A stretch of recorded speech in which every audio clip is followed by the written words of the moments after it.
Saudara-saudariku yang terkasih dalam Tuhan kita Yesus Kristus, selamat berjumpa dalam Renungan Harian Provinsi MSC Indonesia, edisi Jumat 14 Januari 2022. Sabda dari hati untuk dunia baru. Bacaan kitab suci yang akan kita renungkan bersama-sama pada hari ini adalah diambil dari 1 Samuel 8 dan Injil Markus pasal 2 ayat 1 sampai 12. Saudara-saudariku yang terkasih dalam Tuhan kita Yesus Kristus, saya punya kenalan, ada seseorang yang ceria, orang yang senang, orang yang selalu happy, bergembira, tapi dia baik hati, suka membantu. Ada banyak imam, rohaniwan, rohaniwati selalu dibantu oleh orang ini. Pada suatu hari dia divonis oleh dokter gagal ginjal, dan dia sangat kecewa dengan peristiwa itu. Dia tidak mau mengakui bahwa dia sakit ginjal.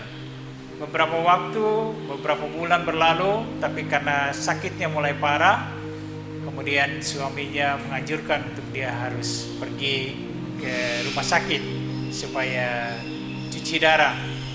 Kenapa dia tidak mau? Dia berharap bahwa dia pasti akan mendapat mujizat, Tuhan akan memberikan kesembuhan kepada dia. Tapi akhirnya dia harus pergi cuci darah setiap hari, seminggu 2 kali, setiap hari Senin dan hari Kamis. Namun saya memuji dia bahwa dia selalu dengan kuat, dengan tabah dia menjalani peristiwa itu, dan harapannya bahwa Tuhan akan memberikan mujizat kepada dia tidak pernah sirna. Dia setiap hari, setiap kali dia pergi cuci darah, dia bilang, saya akan diberikan mujizat oleh Tuhan. Saudara dan saudariku yang terkasih dalam Tuhan kita Yesus Kristus, Injil hari ini berbicara tentang mujizat Tuhan memberikan kesembuhan kepada orang yang sakit lumpuh. Ketika Tuhan datang ke Kapernaum, seperti biasanya ketika Tuhan datang di satu tempat, ada begitu banyak orang berbondong-bondong mengikuti dia dan datang kepada dia untuk mohon kesembuhan. Begitupun ketika dia datang di Kapernaum, di suatu rumah, ada banyak sekali orang datang ke situ. Lalu tiba-tiba ada 4 orang menggotong seorang yang sakit lumpuh. Mereka datang, lihat rumah itu penuh dengan orang, susah untuk masuk.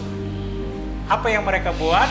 Mereka naik ke atas bumbungan rumah itu, mereka bongkar bumbungan rumah itu, kemudian mereka turunkan orang yang sakit lumpuh tepat di tengah-tengah Yesus di dalam rumah itu. Yang menarik dari peristiwa ini adalah apa yang dilakukan oleh 4 orang itu.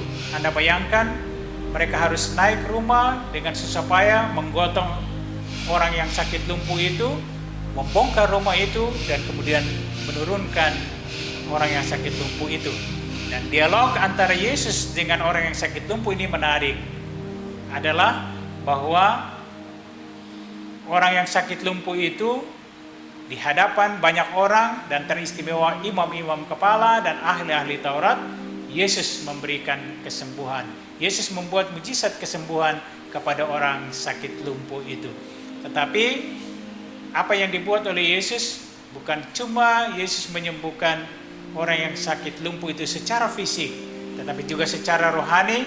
Saudara dan saudariku yang terkasih, peristiwa Yesus menyembuhkan orang yang sakit lumpuh ini menjadi pelajaran bagi kita sekalian. Pertama, bahwa Yesus menyembuhkan orang baik secara fisik maupun secara rohani. Pertama, secara rohani, Yesus mengampuni dosa-dosa orang yang bertobat kepadanya. Jadi orang yang sakit itu secara rohani dia disembuhkan, yakni dosanya diampuni. Yang kedua, secara fisik, Yesus menyembuhkan orang yang sakit lumpuh. Yang sakit lumpuh bangun dan berjalanlah. Begitupun saudara dan saudariku yang terkasih, kita pun demikian. Kita bisa disembuhkan oleh Yesus. Pertama-tama disembuhkan secara rohani. Kita mengakui dosa-dosa kita di hadapan Tuhan dan Tuhan mengampuni dosa-dosa kita. Kesembuhan secara rohani ini membawa kebahagiaan rohani kepada kita. Yang kedua, Yesus juga bisa menyembuhkan kita secara fisik. Kalau kita benar-benar beriman kepada Dia. Kalau iman kita kuat, kalau kita berjuang untuk datang kepada Yesus. Kita berjuang untuk datang kepada Yesus seperti 4 orang itu, mereka berjuang untuk datang kepada Yesus untuk mohon kesembuhan dari orang yang sakit lumpuh itu. Dan orang sakit lumpuh itu berjalan ketika berjumpa dengan Yesus. Jadi ketika kita berjumpa dengan Yesus, karena perjuangan kita yang luar biasa, lewat doa-doa kita, lewat iman yang kuat, lewat kita tetap tekun, setia kepada Tuhan, yakin dan percaya, Tuhan akan memberikan mujizat kepada Anda sekalian. Tuhan akan memberikan kesembuhan kepada Anda sekalian. Bukan cuma kesembuhan secara rohani, tapi juga nyata kesembuhan secara fisik. Sekali lagi, dengan iman kepercayaan kita yang kuat kepada Tuhan, Tuhan akan memberikan kebahagiaan kepada kita sekalian. Semoga demikian. Amin. Bapa dan Putra dan Roh Kudus. Amin.